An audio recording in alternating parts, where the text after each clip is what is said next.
opening day of the '74 season, it would have been difficult to find anyone in St. Louis to believe the Cardinals could become division champions in one short year. For the previous season, despite the coming of Don Coryel, the team had suffered its third successive record of 4-9-1. Yet much had been accomplished. Most important, the confidence Coryel placed in Jim Hart as starting quarterback, and the spark he provided the entire team with his innovative and warmly personal approach to coaching. Though he was certain the team would improve his second season, even an optimist like Coryel couldn't foresee the complete turnaround the Big Red would make in 1974.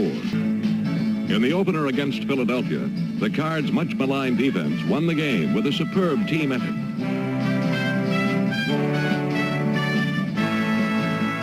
Roman Gabriel was sacked 5 times as the Eagles were held to 3 points. St. Louis needed just 1 touchdown, a short pass to Donnie Anderson to win. But victory didn't come easily. With 27 seconds left, the Eagles had 4 chances to score from the 9. But the Big Red defense responded with a heroic goal line stand. All 4 Philly passes were unsuccessful, and the result was not only a close win, but a huge psychological lift for the entire team. It was supposed to be a cakewalk for the Fire High gang, but the red-clad Cardinals evidently didn't read the write-ups as thoroughly as the visitors. By game's end, last year's #1 passing team wound up with 3 faltering points on the board. It was not a showcase day for either club, but Cardinal quarterback Jim Hart did manage to put together one game-deciding drive, and he started it with a beauty to number 85, Mel Gray. Giving the drive momentum was a familiar name in an unfamiliar uniform, number 20, Ken Willard, formerly of the 49ers. Hart gave his 80-yard creation a final stroke of mastery with a flip to a 9-year veteran, Donnie Anderson, number 44.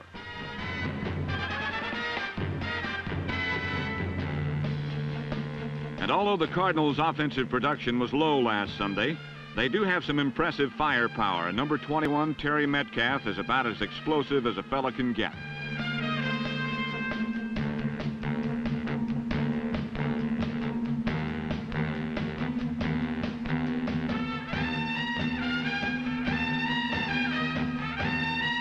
In the fourth quarter, the Cards put together a drive that brought both good news and bad news. The good news was a pass completion to wide receiver number 82, Earl Thomas, who took it all the way to the Eagles' 7-yard line.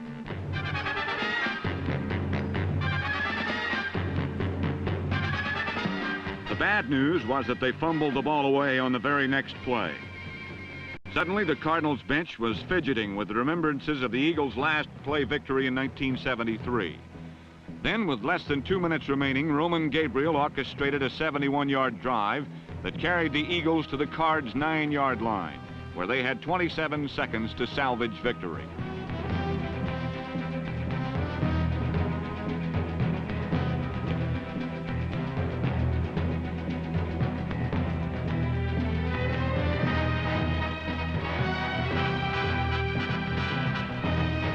But this year's victory went to last year's losers, as 4 times Roman Gabriel dropped back to challenge the bad-rap Big Red secondary. But 4 times the Cardinals rose above the Eagle effort. In the end, St. Louis had earned themselves a get-even victory that spoke far above the pundits' forecasts of what should have been. In the season's second week against Washington, the Cardinals' big play offense exploded for the first time.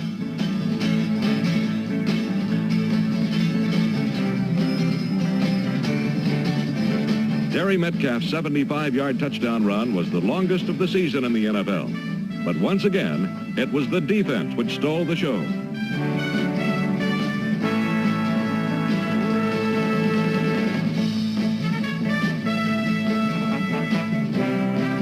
Ron Jankowski went 71 yards with a fumble. And like the week before, the defense again made a late goal line stand, stopping 4 straight passes from the 10. Jim Tolbert's end zone interception wrapped up the team's second victory and second impressive performance by the defense.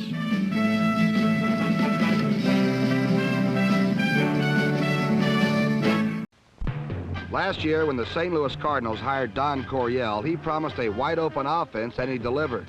This year, Coryel's talking defense, and if you ask the Washington Redskins, they'll tell you what the man says is what the man gets.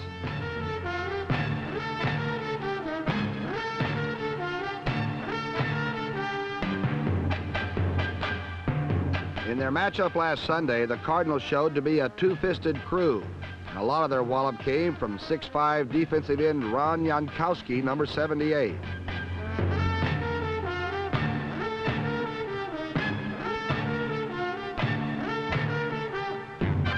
In the first quarter, the defense, aided by blitzing, number 59 Pete Barnes, came up with the play of the day. Number 78, Ron Jankowski, fielded the ball, and with number 74, Council Rudolph in escort, sprinted 71 yards to a lineman's dream, and a 7-3 Cardinal advantage. And while the defensive score was an outgrowth of opportunity meeting preparation, Charlie Taylor's drop of this Billy Kilmer aerial had something more to do with divine intervention, as the Cardinals clung to their three-point lead.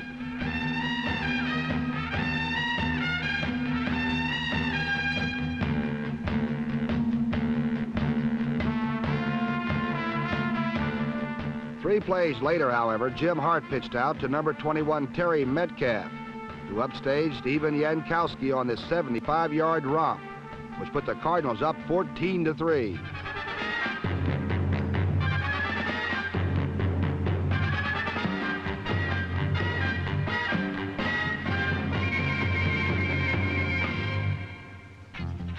But on the following series, Billy Kilmer drove his team back into contention, 9 times calling on number 47 Dwayne Thomas, who responded well to his first start since 1971.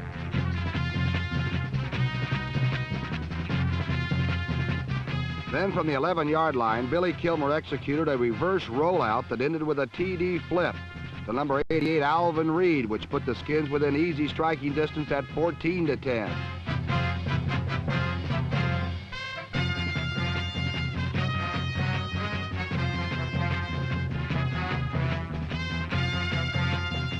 With the emergence of the Redskin offensive attack, the burgundy and gold defense also returned to its battle-wizened ways as it throttled down the Cardinal threat.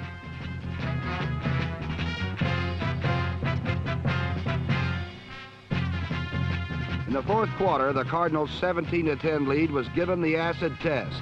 In the first week, Roman Gabriel got 4 throws from the 10-yard line and failed.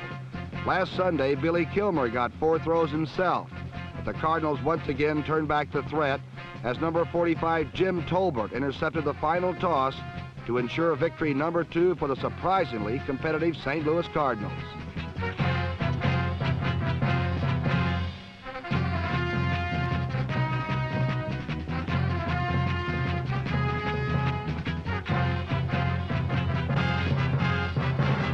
The third week, the defense again proved its penchant for the big play when Norm Thompson went 56 yards with an interception against Cleveland.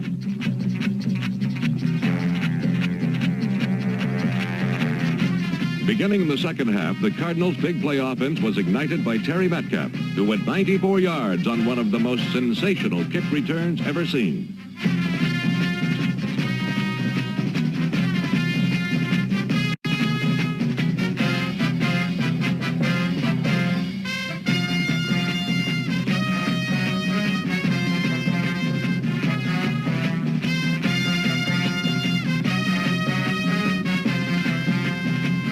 In this game, St. Louis unveiled the potent passing combination of Jim Hart to Mel Gray, which struck for 2 long touchdown bombs, one of which was called back because of holding. St. Louis had its first breather, easily beating the Browns 29-7. The St. Louis Cardinals are hot, and last week Redbird backers were hoping that the Cardinals would burn the Browns, and that's just what they did, turning Mike Phipps' pass pocket into a hot spot.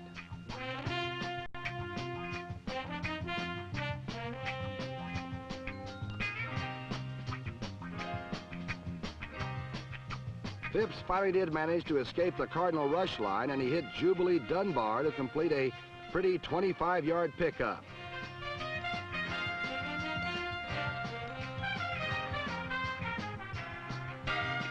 But this was Phipps' longest completion of the game, and the Browns' only touchdown was on a pass not by Mike Phipps, but by running back Greg Pruitt, who hit a wide-open Gloucester Richardson for a 55-yard score. Phipps' only touchdown pass came when he tried to hit Richardson in the flat, and it resulted in a Cardinal touchdown when Norm Thompson returned it 56 yards.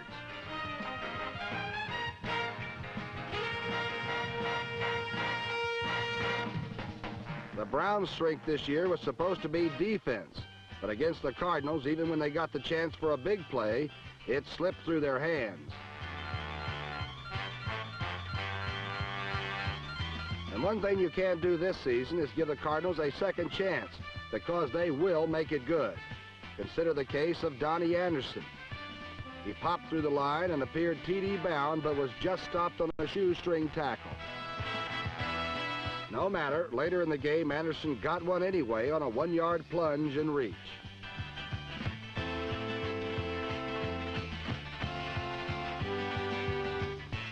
Then there was the Mel Gray case.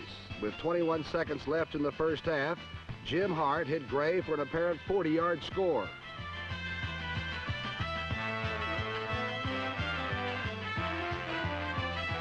But on the play, the Cardinals were detected holding, nullifying Gray's touchdown. No matter, in the second half, Gray flew for 68 yards, and he got his touchdown back.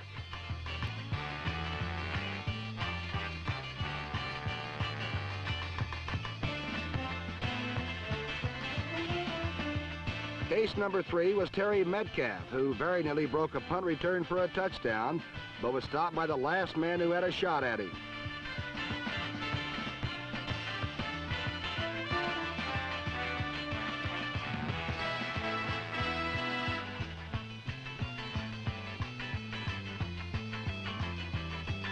But Metcalf wanted his touchdown too, and he took the second half opening kickoff and returned it 94 spectacular yards for his touchdown. And watch this run.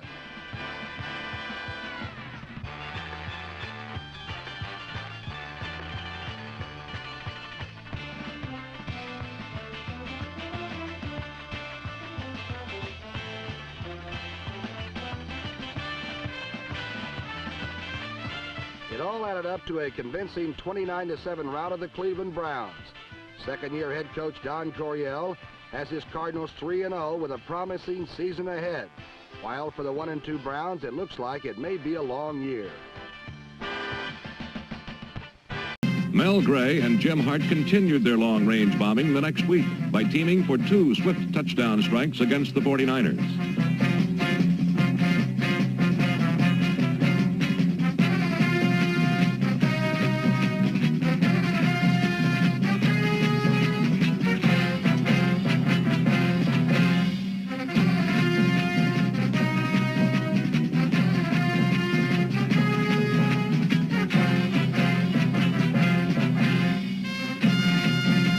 On this sunny San Francisco Sunday afternoon, the St. Louis big play offense devastated their opponents with 34 points.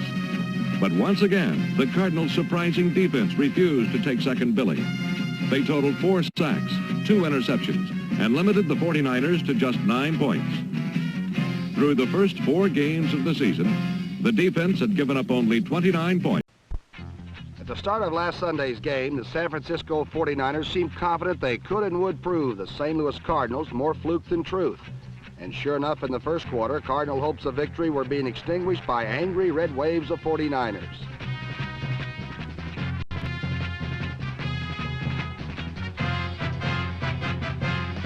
All it took was a flip of number 19 Joe Reed's wrist, and Gene Washington had the 49ers 6 points up on the visitors.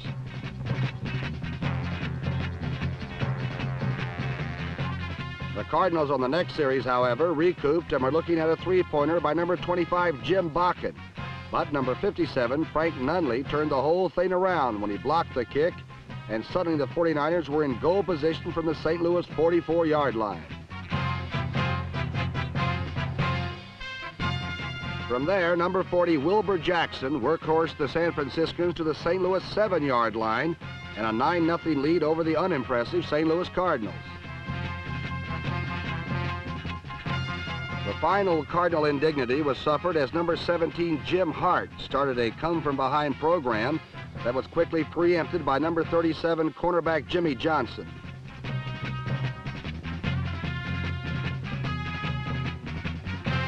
But Johnson's interception was a blessing in disguise because when the offense caught up with him, the sidelines looked remarkably like a scene right out of Gunsmoke.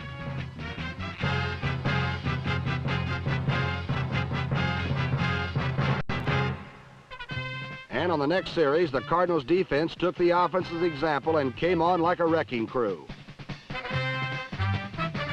From then on, the Cardinals were in control, and 4 times 49er signal callers felt the sting of the league's leading defense. Just before the half ended, number 21 Terry Metcalf started spurting out of the Cardinal backfield for impressive yardage.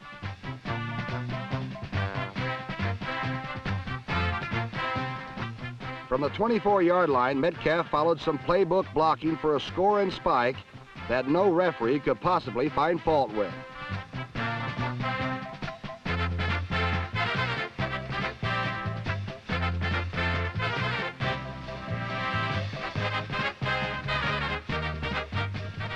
Still behind 9-7, Jim Hart came out at the start of the third quarter with both barrels smoking. First, he hit number 85, Mel Gray, who always seems able to make the short one count. His 57-yard catch and carry put the Cardinals in the lead 14-9. With the defense holding strong, the 49ers were forced to punt, and Terry Metcalf was once again center stage.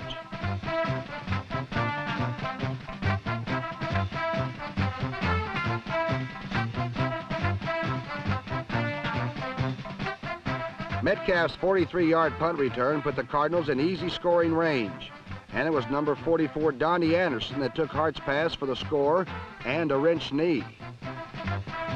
Jim Hart finished up the 24-point third period with his 59-yard bomb to Mel Gray as the Cardinals buried the 49ers 34-9 to stand all alone on the NFC Eastern Summit, and actually looking forward to playing Dallas this Sunday.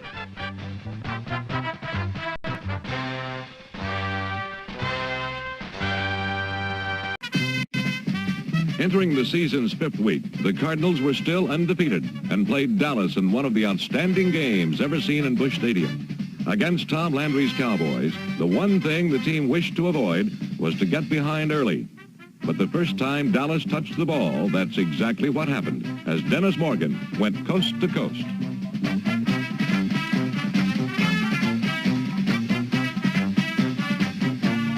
Then from Don Coryel's vast box of tricks came this extraordinary sequence of events. Mel Gray, apparently injured, limped off and was replaced by Gary Hammond. On the next play, Jim Hart lateraled to Hammond, and the ex-quarterback from SMU zeroed in on Jackie Smith far downfield.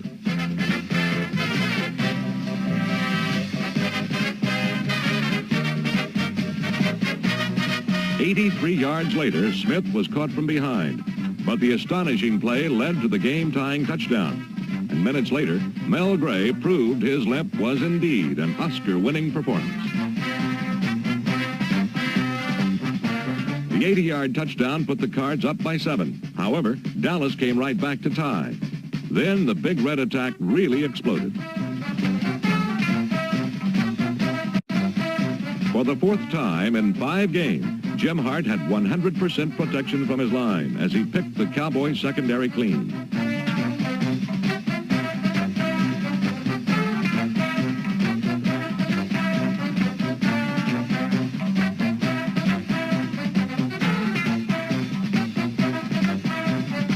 Jackie Smith's fantastic individual effort helped give the Cardinals a seemingly safe 14-point lead over Dallas. But Tom Landry and the Cowboys were now faced with extinction in the Eastern Division race. Late in the 4th quarter, rallied to tie the game at 28 apiece. Here, Dallas made a costly mistake. All day, they had avoided kicking to Terry Metcalf. But now they changed their strategy and dearly paid for it.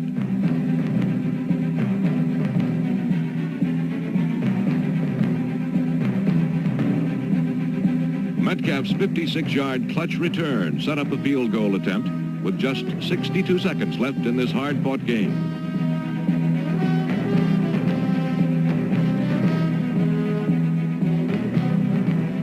Jim Bakken's kick was good, and St. Louis had one of the most exciting wins in their history, 31-28. The victory put them one game ahead of Washington in the race for the Eastern Division title.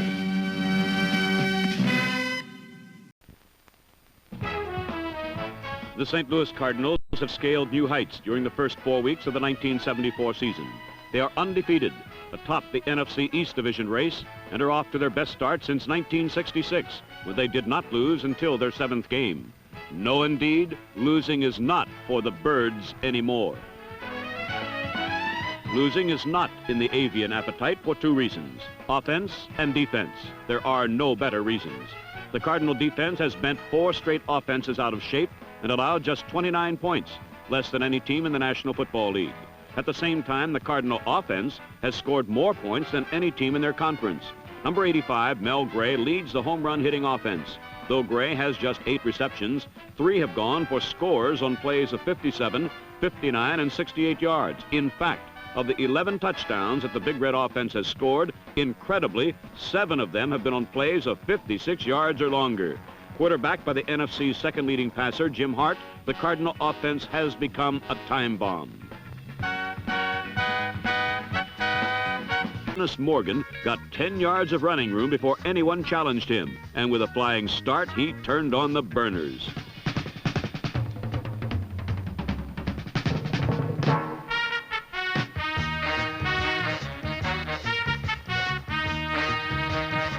Morgan's return was due in large part to the new rule. Under the old rules, Morgan probably would have let the ball bounce into the end zone. But with less coverage men bearing down on him, Morgan took a chance. The result, a sparkling 97-yard return as Dallas detonated a bomb of its own on the quick strike Cardinals and led 7-0.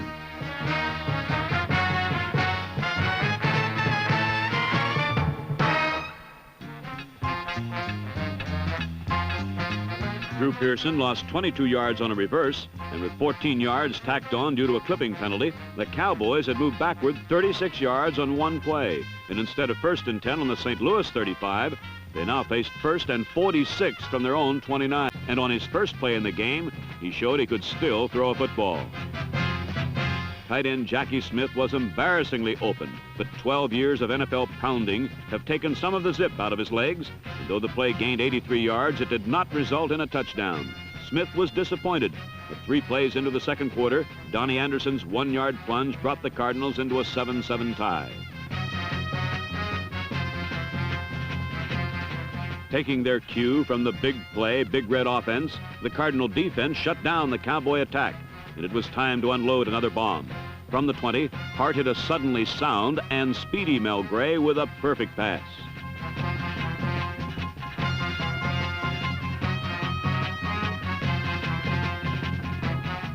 The same play from an end zone camera reveals that Hart just got the ball over number 77, Bill Gregory, and a blitzing Leroy Jordan, number 55, yet still threw a strike. St. Louis had their 8th touchdown of the over 56-yard variety and led 14-7.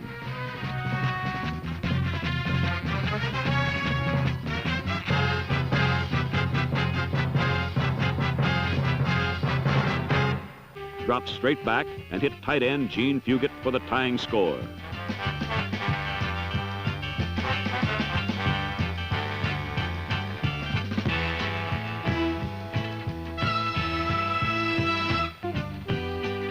Wary of the Cardinal long ball potential, Dallas kicker Efren Herrera was instructed to squib all kickoffs. And while St. Louis was prevented from breaking one, they repeatedly got good field position. And from safe locations, Hart was not afraid to air it out.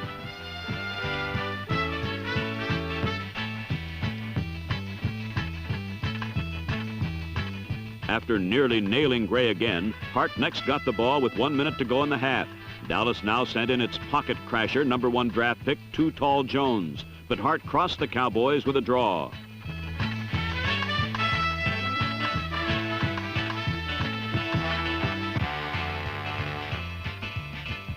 Keeping his passes short, Hart hit Smith for another first down.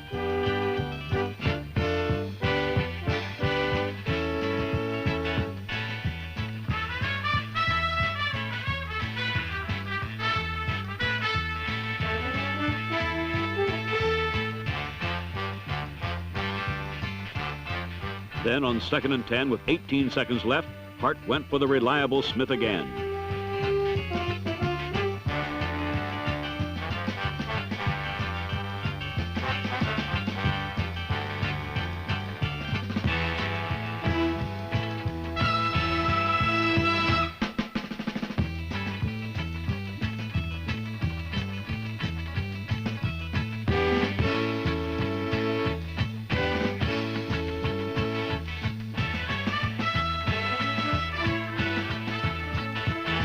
Another look at the play reveals no significant stratagem, just a blood and guts run by a super football player.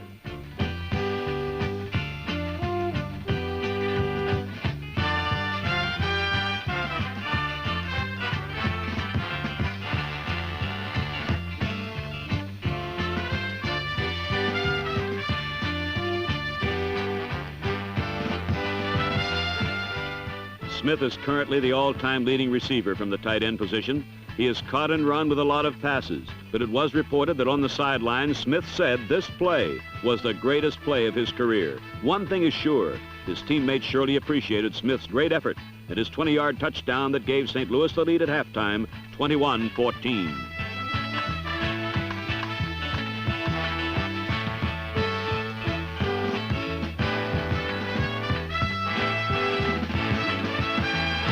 Accurate in the first half, hitting on 8 of 9 throws. His first aerial of the second half, intended for number 89, Billy Joe Dupree, was poorly thrown and intercepted by Clarence Duran.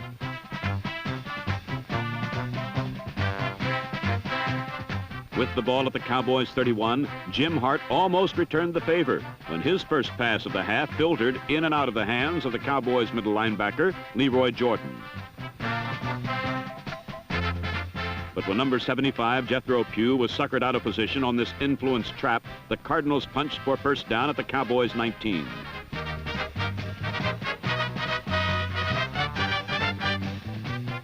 And Tom Landry watched as his doomsday defenders, who once spelled gloom wherever they visited, now were penetrated for 8 more yards, bringing up a crucial 3rd and short situation.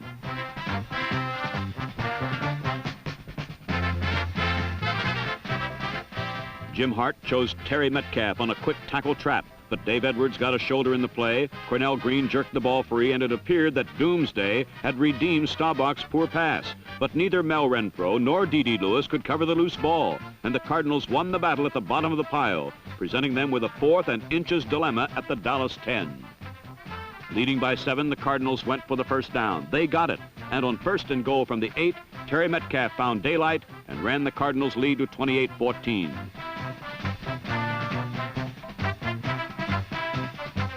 Don Coryel's high-stakes gamble paid off. Disdaining the field goal and risking all or nothing, the Cardinals head coach displayed the flamboyant style which has ignited his go-for-broke gang. Another look at the score will show that St. Louis victimized the Doomsday flex with cross-blocking, and that an aggressive lead block by Donnie Anderson ushered Metcalf into the end zone. Gamblers' tactics are one thing, and disciplined execution is something else again. But Coach Coryel seems to have brought both with him to the old riverboat town of St. Louis.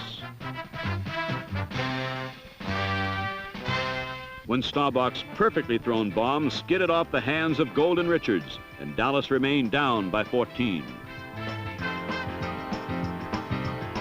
Landry directed them to go for it at the Cardinals' 11. He, too, was successful, although his choice was more necessity than gamble. And at the top of the 4th quarter, Walt Garrison powered over, making the score 28-21 with 13:56 remaining.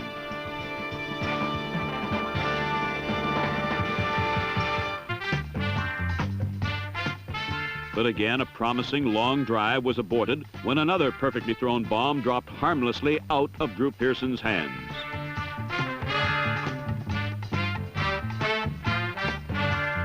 Leading 3 at the 26-yard line, Staubach retreated to pass. With excellent protection, he could find no one open. And feeling pressure, he headed to his left, where the Cardinals had been unable to contain all day.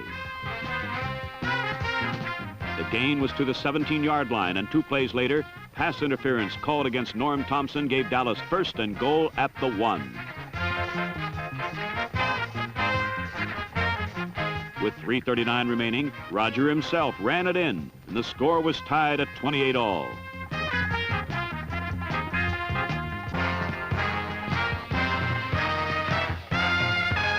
Then, eschewing the squib kick tactics which had kept the Cardinals in advantageous field position most of the day, Efren Herrera put the foot to it. Terry Metcalf fielded the ball at the St. Louis 9, and 56 yards later he went down at the Dallas 34, perhaps proving the wisdom of the squib kick philosophy.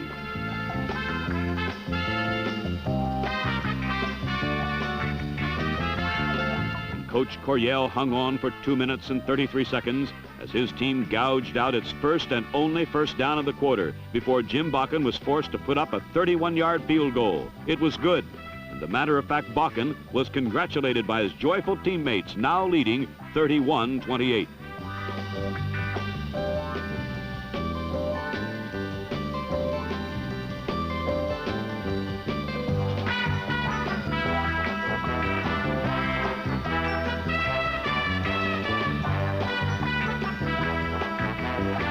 "57 seconds remained when Staubach got his hands on the football again, and 2 passes moved Dallas into St. Louis territory.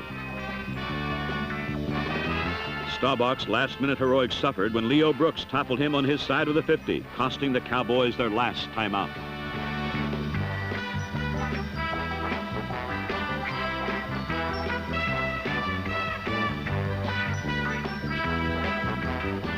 But the intrepid Staubach refused to yield, and with 16 seconds remaining, he found Golden Richards near the Cardinals' 20. Richards suffered an honest bell ringer, and the ball rolled free, but the catch was ruled good, the ball dead, and the clock kept moving until it was halted with only 2 seconds remaining. Nervously, the Cardinals stood by, awaiting a ruling which might endanger their frail 3-point advantage. But Dallas had no timeouts remaining. They could not get the ball in play for a field goal try, and St. Louis had its 5th surprising victory of the season against no defeats, and for 1 solid month had maintained sole possession of the top spot in the NFL East, a month in which, incredibly, the defending division champs, the Cowboys, had suffered 4 consecutive defeats, and now, in this meeting, the St. Louis Cardinals' rights to first place were affirmed on the scoreboard, 31-28. The next week against Houston, the Big Red again exploded for the big play, most of them by elusive Terry Metcalf.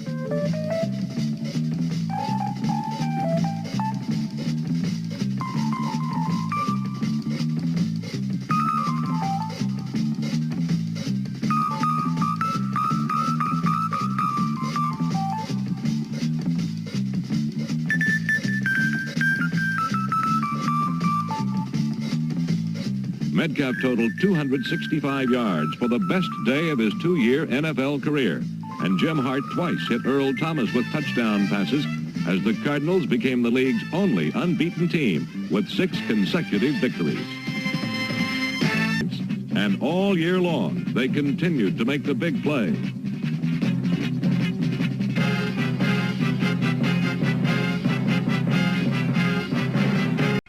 The Oilerettes have been about the most exciting aspect of Oiler football in recent years. That is, until the St. Louis Cardinals came to the Astrodome last Sunday and put their fireworks offense on review.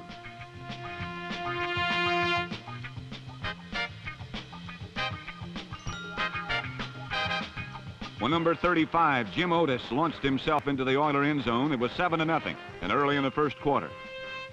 But a mismatch it wasn't, as Dan Pastorini countered with a lightning bolt to Mike Montgomery. Number 22, Roger Worley, prevented the touchdown, but on the next play he learned he had only postponed the inevitable, as Montgomery scored to make it Oilers 10, Cardinals 7.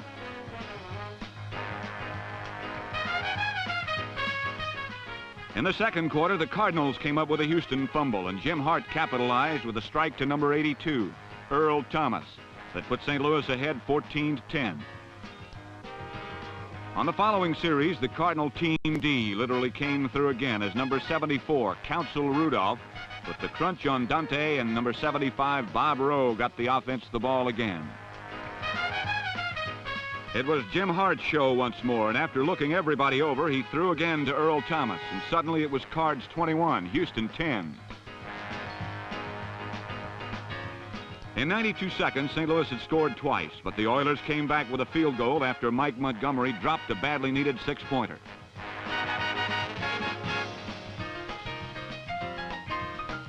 Toward the end of the third quarter, the Cardinals put together a drive that would play a determining role in the game's outcome. Number 35, Jim Otis, got it started.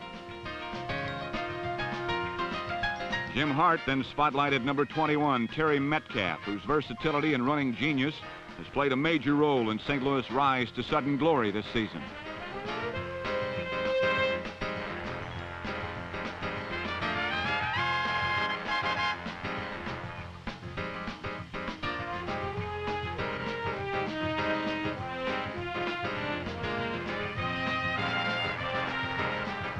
When the quarter changed, Hart pitched out to number 44, Donnie Anderson, who punched it in to give the Cardinals a 31-13 lead. It was not going to be that easy for the visitors, however, because Dan Pastorini and Mike Montgomery were teaming up for large tracts of St. Louis real estate.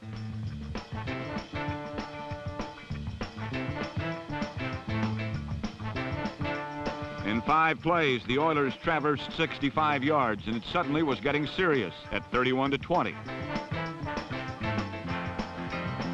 On the following series, the Cardinals' offense was manhandled on 3 downs and forced to turn over the football.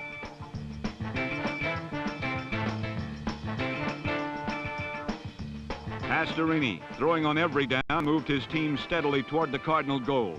Once again, Mike Montgomery made the important catch, but it was to be his last as he suffered torn ligaments on the play. An interference call brought the ball to the 1, where number 12, George Amundsen, scored his second touchdown of the day to tighten it up to 31-27 with 4.5 minutes to play. A Houston upset was in the making, and its threat was obvious to the St. Louis bench. But all fears were erased when number 21, Terry Metcalf, worked his magic on the Oilers' kickoff. His 61-yard return gave the Cardinals field position and a reprieve for victory number 6. Number 7, Dan Pastorini, did have one final but futile series to rekindle his hopes for victory, but 90 yards, 8 pass defenders, and 31 seconds said no way to the gutsy quarterback, whose 354-yard passing performance almost turned back the amazingly undefeated St. Louis Cardinals. Off to the best start in the club's 55-year history, St. Louis hosted Washington in a rematch with their closest challenger. Once again, the big play was in evidence, both on offense and defense, as the Cards jumped to a 16-0 lead in the first half.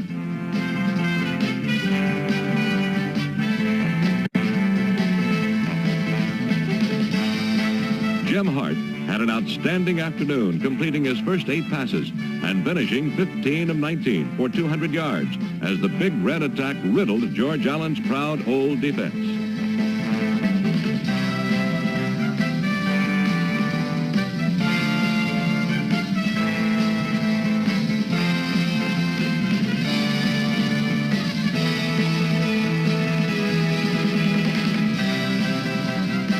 The Cardinals' second win over Washington gave them a perfect ledger of 7 wins, no defeats. At the halfway point in the season, the St. Louis lead in the East ballooned to 3 full games over the Redskins. The first pass Sonny Jurgensen threw last Sunday went directly into Cardinal cornerback Roger Worley's hands. 53 yards later, number 22 had made it 6-0 in favor of St. Louis, and once again, the mega play Cardinals were doing their thing. Leading 9-0 at the top of the second quarter, Jim Hart dropped back, and it was bingo once again.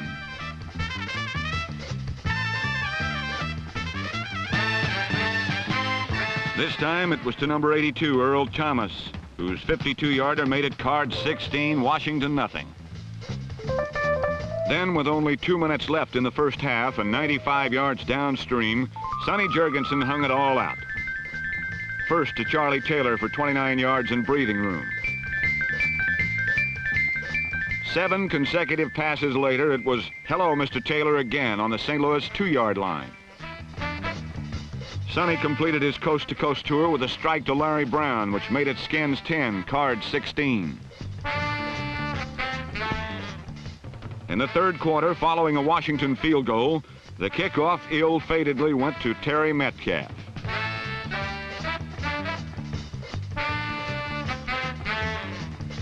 With excellent field position, Hart pitched again to Earl Thomas, who can run as well as he can catch.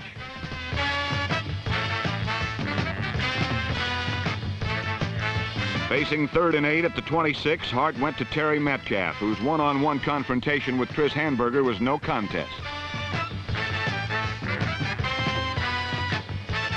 Metcalf's magical mystery tour had done it again, and his drive-sustaining first down left the Redskins in shocked disorder.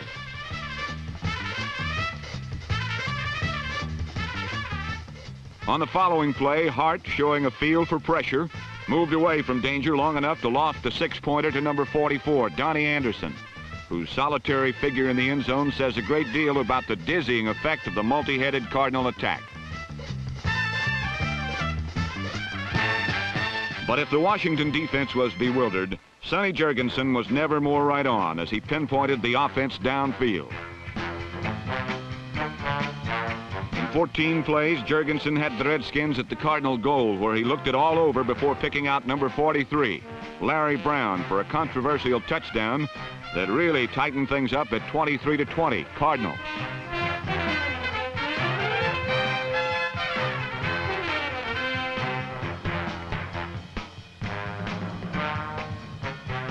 But with 6 minutes left on the clock, the Cardinals showed a champion's composure as they ran at will through the vulnerable Redskin defense to retain possession to the game's end. When it was over, the Cardinals' victory could be much likened to Jim Otis' clock-consuming run, in that throughout the game and season, every Cardinal player seems motivated to a maximum effort on a consistent basis.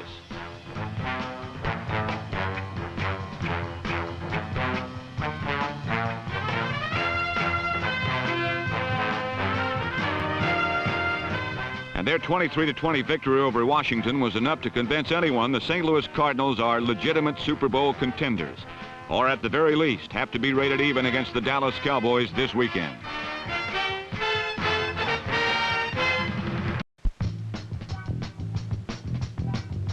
For 7 weeks, Don Coryel and Jim Hart have kept the prow of the Cardinal victory ship straight on course to the Super Bowl. But it would take a mighty leap to scale the mountainous doomsday defense.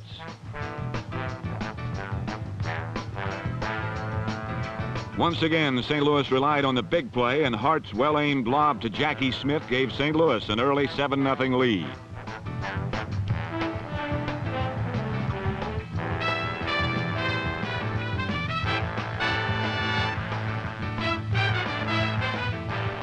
For most of 1974, Roger Staubach has disdained the ad-lib play, but it was his gambling, freewheeling style that led Dallas to a Super Bowl championship 3 years ago.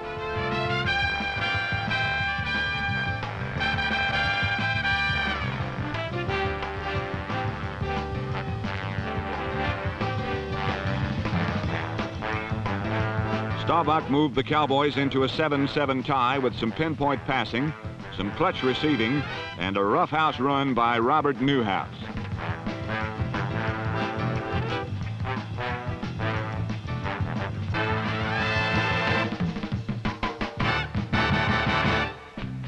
But what worried Dallas and Tom Landry was the Cardinals' ability to swoop down swiftly and score.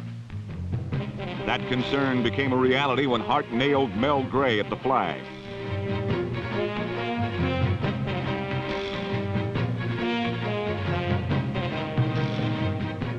Trailing 14-7, the doomsday defense howled in on Hart. In the first wave came Pat Toomey. In the second, number 79, Harvey Martin.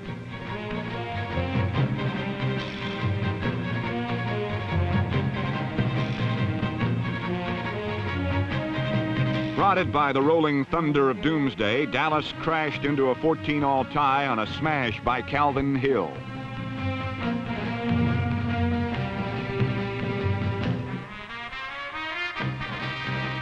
With the battle dead even, Staubach whistled a game winner to nifty Drew Pearson, the NFL's leading receiver.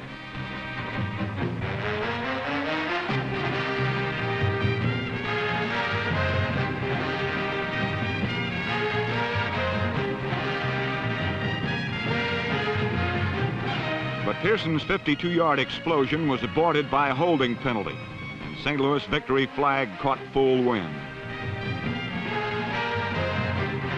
Undaunted, Dallas later drove to the Cardinal 3, and with 7 seconds left, rookie Efren Herrera kicked the Cowboys into victory and handed St. Louis their first loss of the season, 17-14.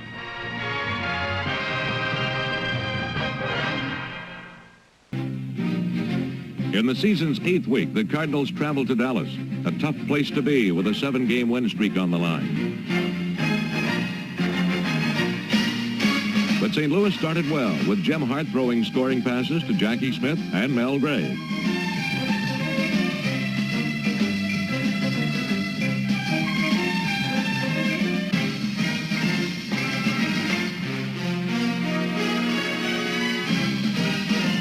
In the second half, the Cardinals led 14-7. Then, everything turned around. With Terry Metcalf sidelined, Dallas tied the game, and with just 7 seconds left, were in position to win with a field goal.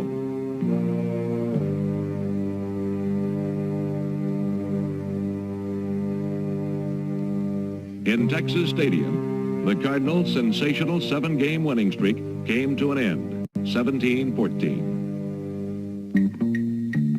On Monday night against Minnesota, the team tried to regain its winning ways. Their first score, a pass to J.B. Kane, showed why he was made the #1 draft choice.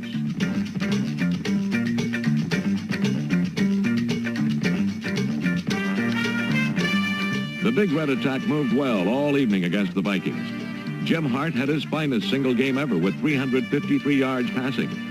But the defense let down. The Vikes led by 4 points with just 1 minute, 26 seconds left. On 5 straight completions, Jim Hart desperately drove his team to the Minnesota 25.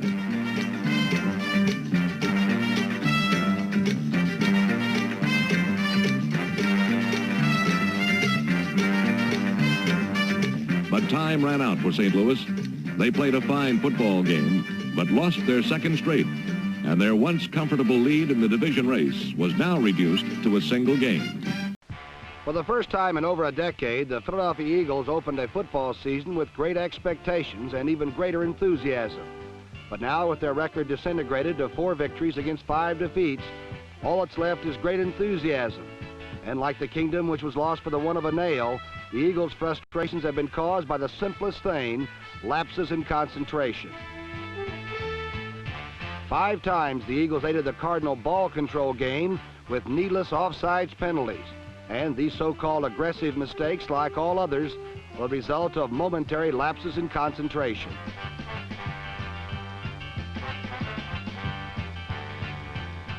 So drop passes and passes that shouldn't have been thrown, and all the other momentary lapses left the Eagles looking like a very disconcerted team.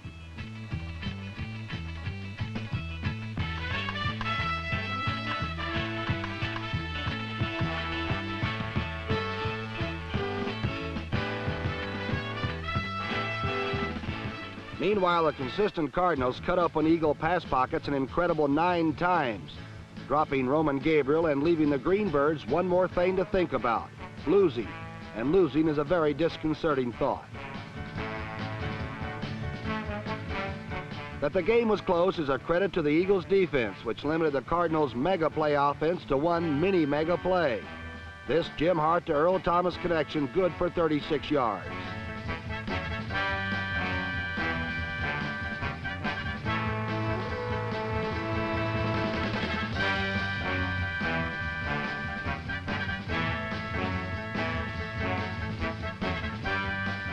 Jim Hart built on the big play by hitting the consistently brilliant Terry Metcalf, who carries inside the 1.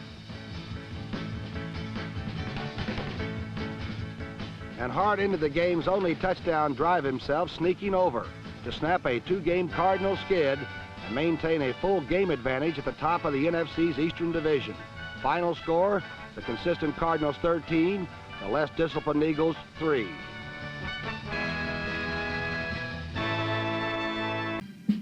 Thus, Week 10 was a crucial one. But against the sky-high Eagles, the offense couldn't get on track except for this one big play.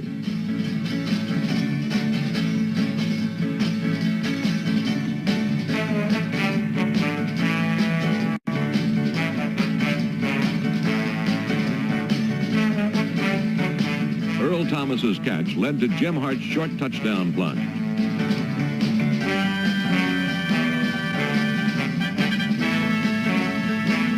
It was the Cardinals' only touchdown of the day, but because of their ferocious defense, it was all they would need.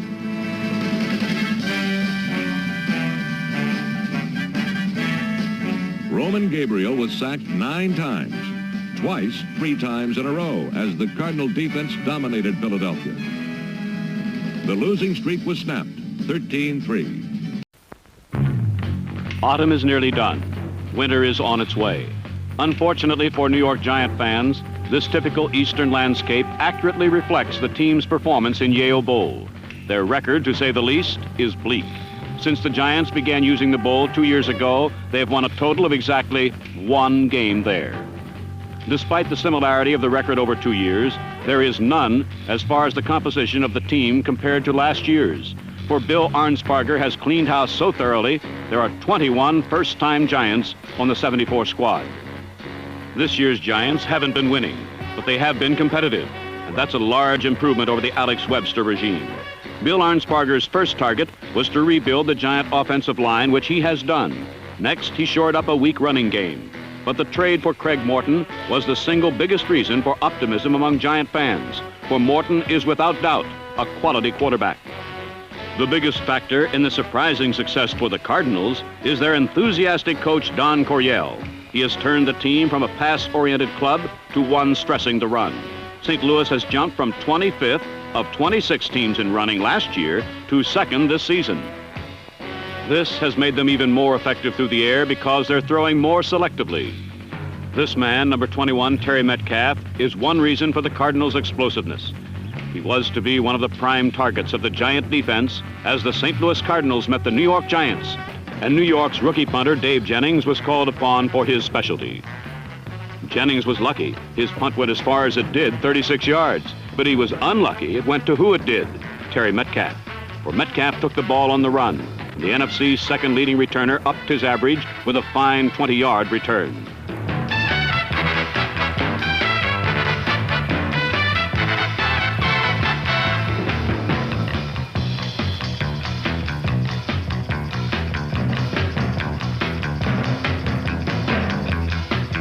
Metcalf had brought his team to its own 38, then further improved the Cards' position with a display of shifty running right through the middle of the Giant defense.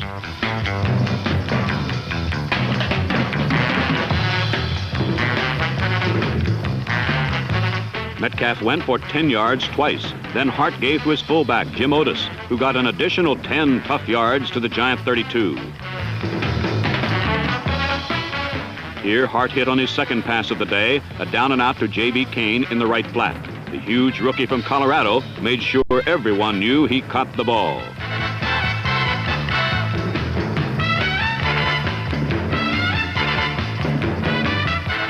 This was as far as the Cardinals could get, however, and Jim Bakken's try for a field goal was good from 36 yards out. St. Louis was out in front 3-0.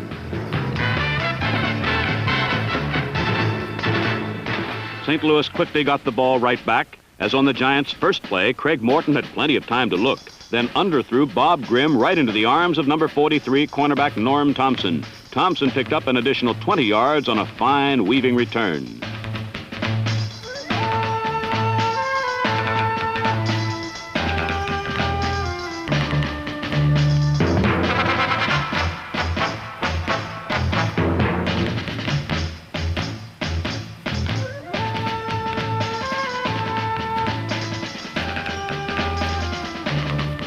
With excellent field position now at the Giant 36, Hart stayed with his short passing game and again came up short, due mostly to fine Giant pursuit.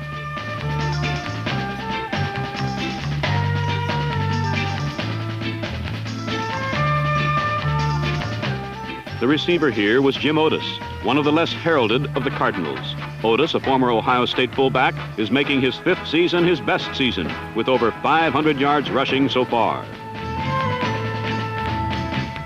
Jim Bakken kicked his second field goal, this one of 32 yards, and St. Louis upped its lead to 6.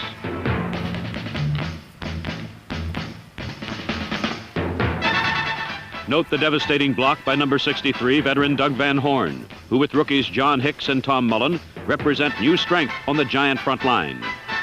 Despite Van Horn's block, New York was short of a first down and called upon Pete Gogolak from the 21.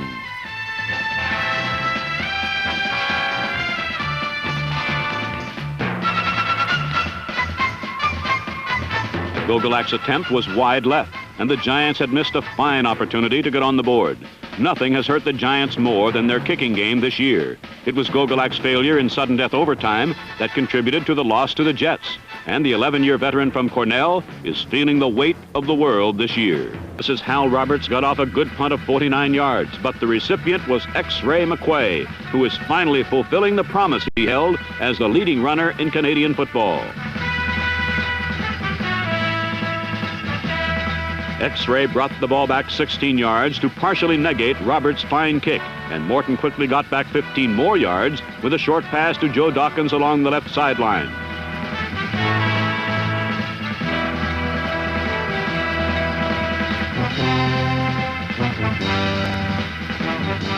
It was the former Bronco running back's 32nd catch this season. Now from the Cardinal 28, Morton faked a run, faked a screen, then hit Ron Johnson over the middle at the 20. Cardinal linebackers were having a tough time all day, and number 57, Mark Arneson, showed the effects.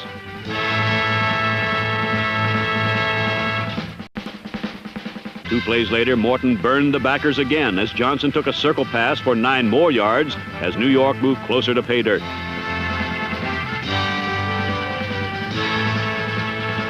With the ball on the Cardinal 2, and with 50,000 roaring approval, Ron Johnson behind John Hicks and Tom Mullen poured through a huge hole for the Giants' first score of the day.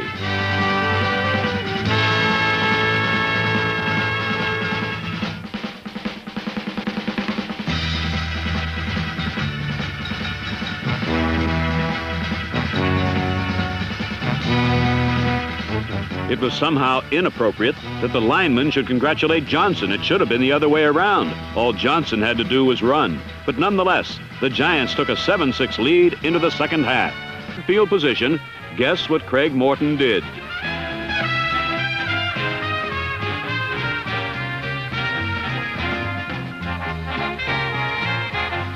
Perhaps no tight end in the league runs the delay route as well as number 38, tight end Bob Tucker. Here's how it works. Tucker makes his delay believable by helping to pass block, in this case on number 74, Counsel Rudolph. This gives the linebackers time to drop back, and Tucker then slips into the short area that they have retreated from and usually has room to run.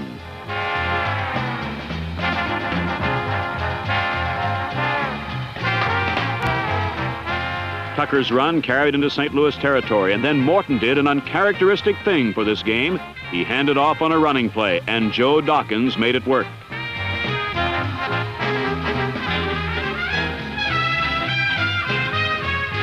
Dawkins' 16-yard run got the Giants to the St. Louis 30, and from there, Morton pumped once and let it go for Bob Tucker.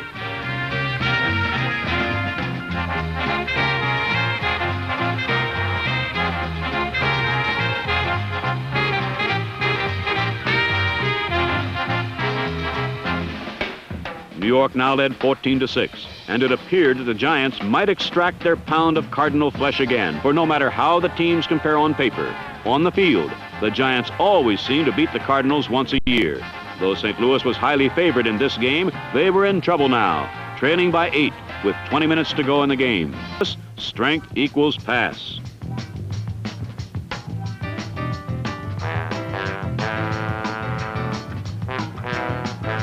On an 8-play drive, Hart threw 6 times, completing 3 for 45 yards, despite tight, tough coverage by the Giants secondary.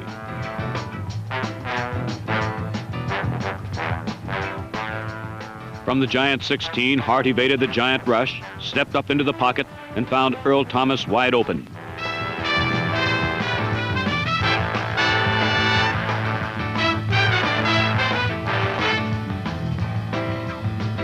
Thomas just missed Steinke with his spike, and the Cardinals were within 1 point again. As the fourth period began, Hart was pumping the Cardinals downfield again.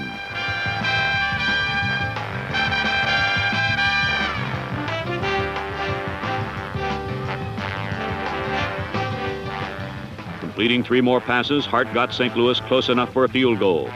But from the Giant 14, it was blocked, and the Giants still led with 10 minutes to go.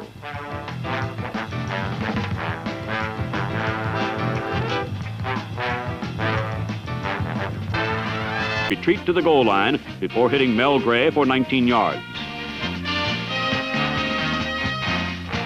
With better field position on their own 26, Hart again run faked and hit J.B. Kane with a bullet. Hart threw 7 straight passes, but the last 3 were misfires, though they did generate some action.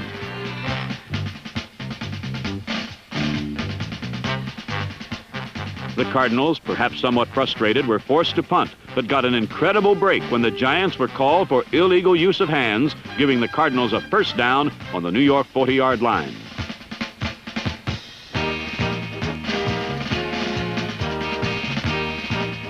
On the first play after the punt, the Cardinals lost 5 yards on a penalty, and Hart was forced to go back up top again.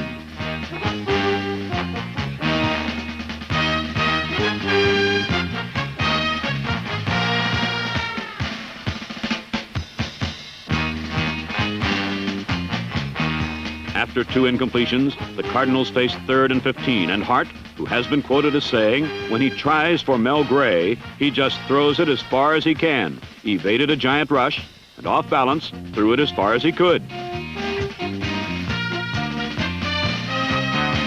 After Gray's 45-yard score, he pointed out the rookie he had finally victimized, for it was Steinke who was beaten for the TD. The Cardinals led at 20-14, and it was the best time to lead, for now only 4.5 minutes remained, and the Giants needed a touchdown to win.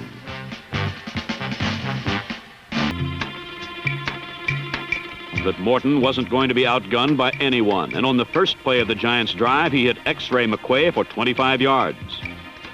Looking at the play from a lower angle, we can see that on this one, Morton was lucky. His pass was tipped by number 67 Stallings, and though there were lots of cards around, the ball went right to McQuay.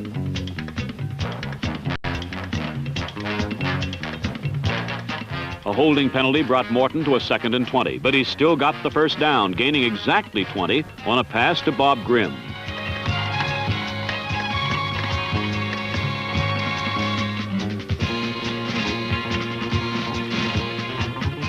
Finally, Morton was staring at 3rd and 10 from the Cardinals' 17, needing a touchdown to win.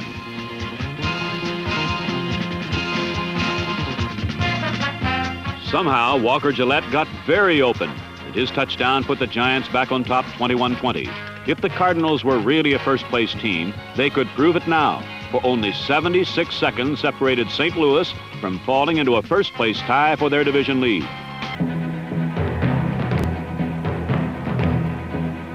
The Giants used some dubious strategy, electing to squib kick even though the Cardinals needed just a field goal to win. And after Ken Reeves recovered his composure and the ball, the Cardinals began their drive from the Giant 46, only about 20 yards from field goal range. 71 seconds left. Hart kept throwing, but he made them short, safe passes, not interceptable balls, passes where his receivers could get out of bounds. 51 seconds left. Hart went with a draw, and Terry Metcalf got 11 yards.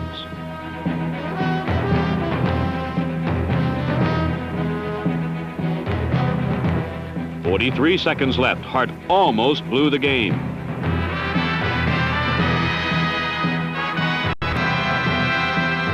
Hart managed to claim his own fumble, but on a repeat, we can see that he just beat Clyde Powers to the ball.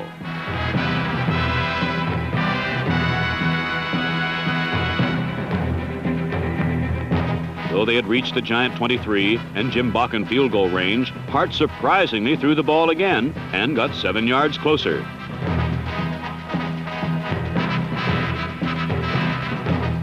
And so, with just 8 seconds to go, Jim Bakken had a 36-yarder to keep the Cardinals in sole possession of first place.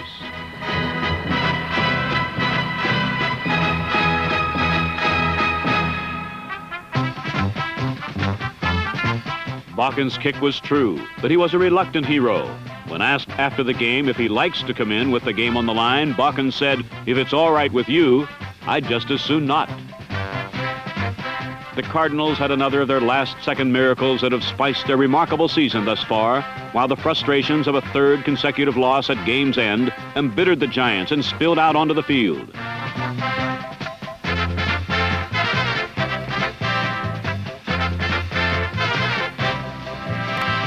The main combatants were the two teams' number 1 draft picks, number 74, John Hicks of the Giants, and number 88, Cardinals' J.B. Kane. But before they left the field, the two would-be pugilists shook hands and came out friendly. And though the Cardinals were bloodied, they were for the 9th time in 11 games unbowed and unbeaten, and still perched all alone atop the NFC East Division. The playoffs appear to be a certainty for the Cardinals, but displaying the ability to come back as they did is yet another facet of the surprising 1974 St. Louis Cardinals, a facet that may take them, well, who knows how far.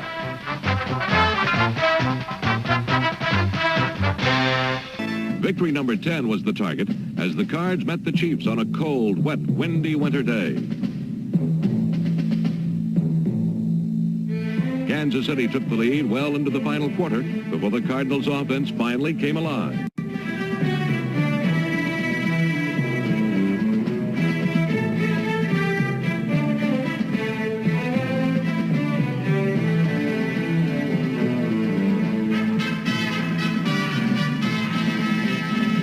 The team battled back, but it was too little, too late, as St. Louis lost by 4.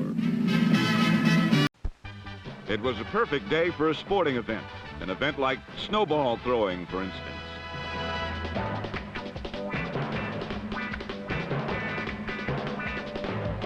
The Cardinals were very good at throwing snow. Throwing the football was a bit more difficult.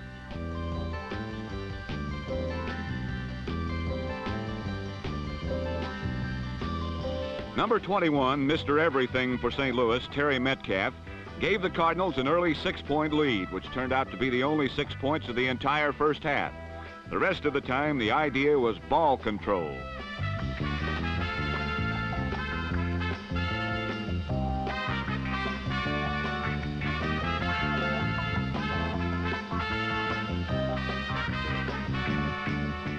Both teams had serious problems trying to move the ball. But in the third quarter, a pass interception put Lynn Dawson in scoring position for the first time in the game.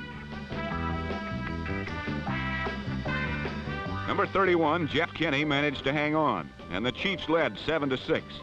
No one could approach the goal line again until the fourth quarter, when Willie Lanier had the Chiefs knocking on the door once more.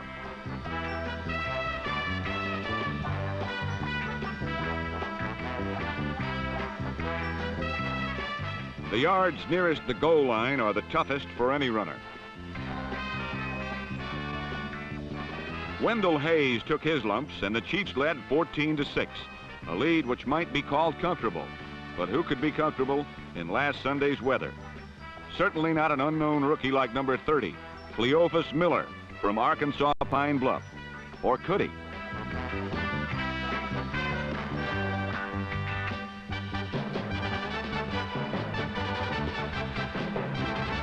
Cleophas Miller carried 15 times for 95 yards and set up a field goal which made it 17-6.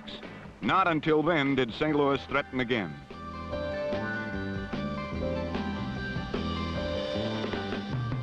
Mel Gray's remarkable reception brought the Cardinals close enough for quarterback Jim Hart to hand a touchdown to the magic man Terry Metcalf. Metcalf's touchdown made the score 17-13, but the Cardinals could not pull off any miracle finishes last Sunday. And Coach Don Coryel would have to wait at least one more week for victory number 10. Meanwhile, the governor of Missouri presented the Governor's Cup to Hank Stram and the Kansas City Chiefs.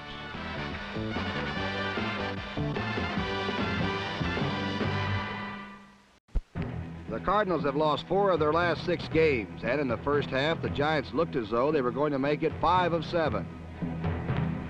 Characteristically, the Cardinals weren't getting beaten as much as they were beating themselves, and typically enough, the problem was concentration.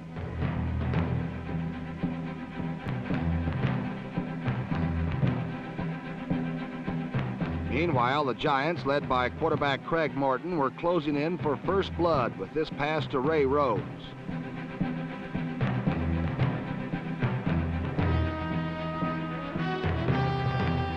From the 2, Ron Johnson butted in, and it was Giants 7, Cards nothing.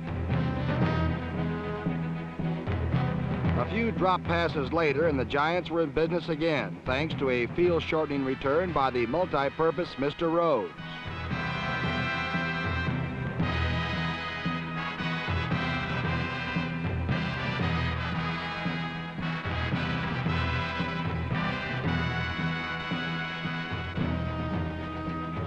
Five plays later, it was Giants 14, NFC playoff team 0, and St. Louis's mistakes seemed like they could almost go on forever.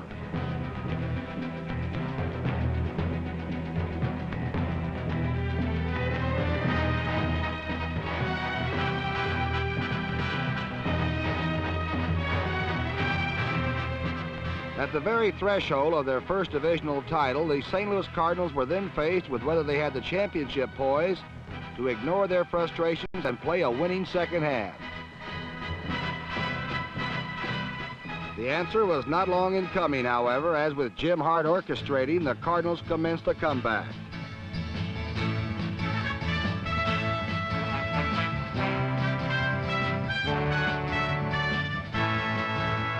Once at the Giant 4-yard line, Mr. Hart decided not to pass to his primary receiver, then checked off to number 20, Ken Willard, whose catch made it Cards 6, Giants 14.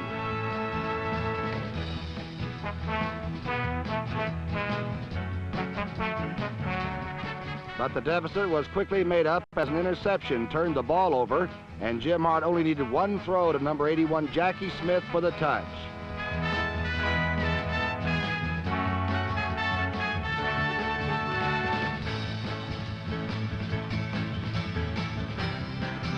On the following series, the defense came up with interception number 2. And by that time, everyone was turned on, especially number 21, Terry Metcalf.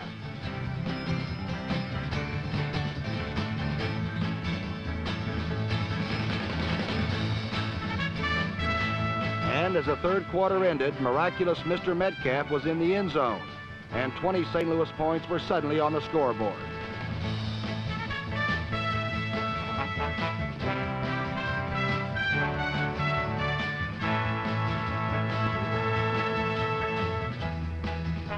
At the beginning of the fourth quarter, the St. Louis defense capped a brilliant fourth consecutive series blitz of the Giants when number 67 Larry Stallings came down with a Craig Morton pass, then alertly handed off to number 43 Norm Thompson, who set up the final Cardinal touchdown.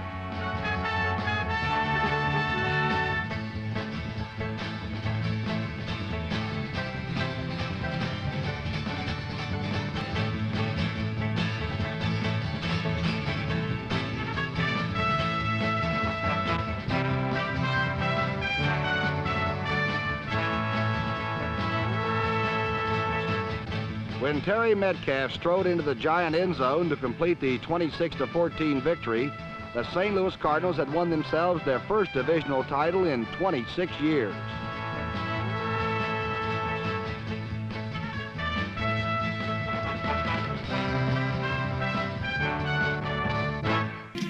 On the final Sunday of the season, the Cardinals tried for the third time to win the championship of their division. Every man on the squad knew this would be the last chance for a first St. Louis title.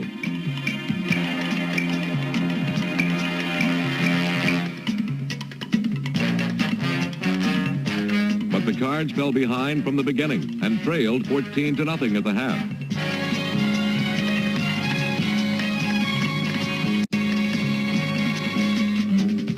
Then, as it happened so often this year, the defense provided the spark, and the Cardinals' big play attack was back.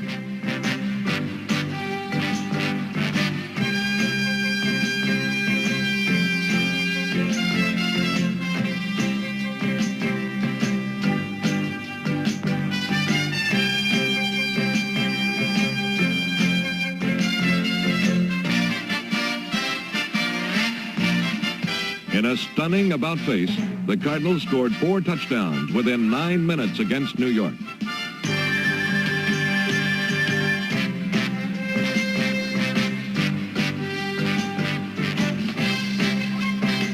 Using the big play that propelled them from the bottom of the NFL to the top, St. Louis dramatically came from behind to defeat the New York Giants 26-14. The St. Louis Cardinals were the champions of the National Conference's Eastern Division.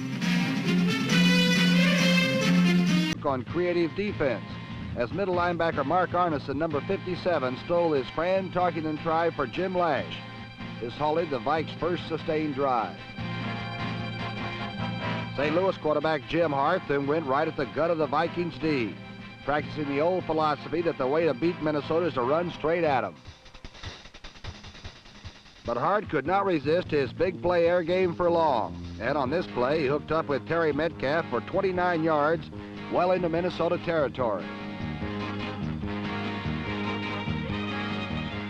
But there, Minnesota choked off the St. Louis drive using a defense specifically designed for the playoffs. A repeat will show that Minnesota used 5 down linemen: Carl Eller, Doug Sutherland, Alan Page, Jeff Seaman, and Bob Lertzema, with 6 defensive backs. Roberts booted the ball dead inside the Minnesota 5.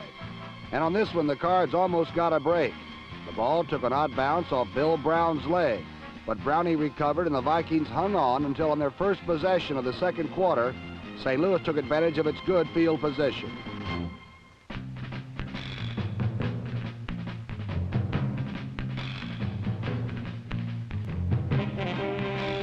First, Hart hit Earl Thomas, and then Hart himself sustained the threat when he scrambled for a first down at the Viking 14.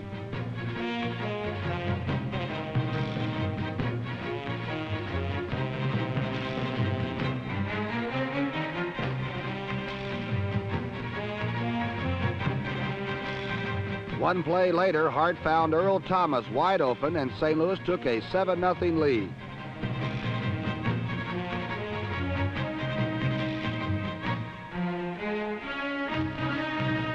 A view from a slightly different angle shows that Hart was unhurried, and he had time to wait for Thomas to diagonal across the field and come clear, accounting for the first score of the game.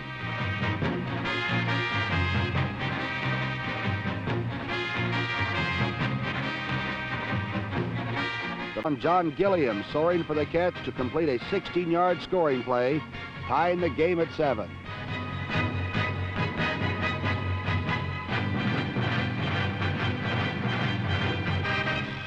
But with time dwindling, the half was not yet over as Hart moved his mates upfield.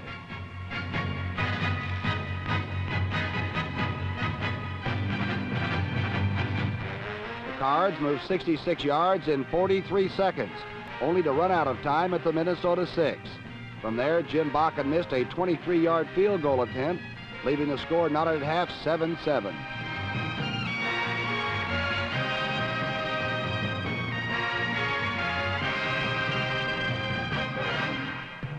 After the intermission, Jim Hart's hot hand turned cool, and this poorly thrown ball was picked off by Jeff Wright at the top of the third period.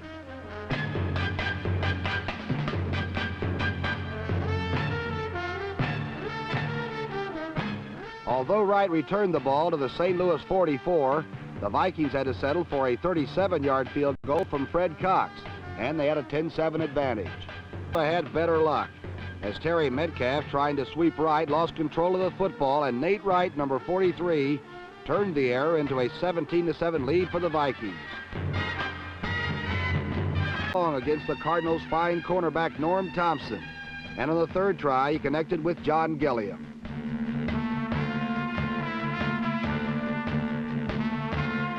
A missed extra point made the score Vikings 23, Cardinals 7 after 7.5 minutes of the third quarter.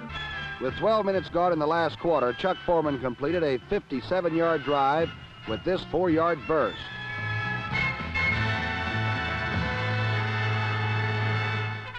Trailing 30-7 with nothing to win but the memory of having tried to the last, Jim Hart mounted his final thrust.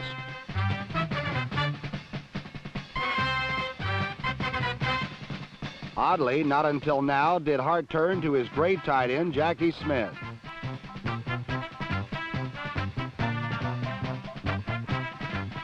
With only a minute remaining, Terry Metcalf broke into the end zone, and the St. Louis Cardinals had their pride and the Minnesota Vikings had their victory, 30-14. A victory won for 60 full minutes of concentrated effort and attention to detail. The exciting season of '74 had given St. Louis players and long patient fans much to smile about. The finest record in 15 years and a postseason spot in the playoffs, the Cardinals' first in a quarter century.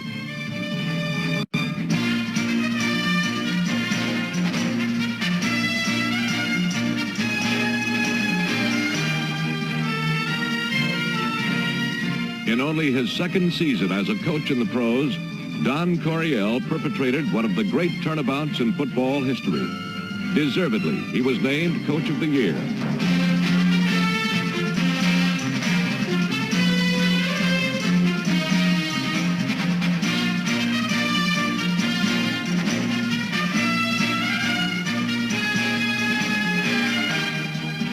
So 1974 will long be remembered in St. Louis as the finest year ever. The year the Cardinals used the big play to produce a very big season.